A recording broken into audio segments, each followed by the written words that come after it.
యెషయా గ్రంథం 45:19, అంధకార దేశంలో మరుగైన చోట నేను మాట్లాడలేదు, చీకట్లో నేను మాట్లాడలేదు, మాయాస్వరూపుడైనట్టు నన్ను వెదకుడని యాకోబు సంతానముతో నేను చెప్పలేదు. మాయాస్వరూపుడా ఏంటండి? ఒకటిగా కనబడుతున్నా మళ్ళీ ముగ్గురు అయిపోయేటండి, ముగ్గురు మళ్ళీ ఒకడైపోయేటండి. మాయా అంటే మెజిషియన్ ఏం చేస్తాడు?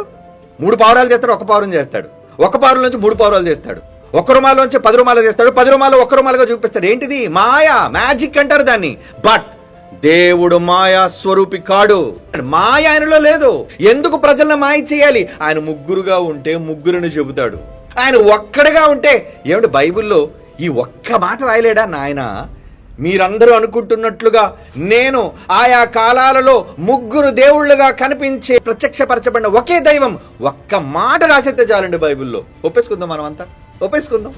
ఆయా కాలాలలో నేను కనిపించే ఒక్క దైవాన్నే నాయన, ముగ్గురుగా నేను ప్రత్యక్షపరచబడిన ఏక దైవం అని ఒక్క వచనం. ఏమండి, ఇన్ని వందల వేల వచనాలు బైబిల్లో రాయించిన దేవుడు ఆ ఒక్క మాట మన కోసం రాయించలేడా?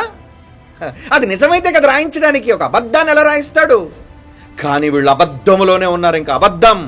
అంధకార దేశంలో మరుగైన చోట నేను మాట్లాడలేదు, మాయా స్వరూపుడైనట్టు నన్ను వెదకుడని యాకోబు సంతతితో నేను చెప్పలేదు. నేను న్యాయమైన సంగతులను చెప్పువాడును, యథార్థమైన సంగతులు తెలియచేయవాడు నాకు యెహోవాను నేనే. అవునంటే అవును, కాదంటే కాదు. అదే కదా దేవుని ఉద్దేశం. నేను అవునంటే అవును, కాదంటే కాదు.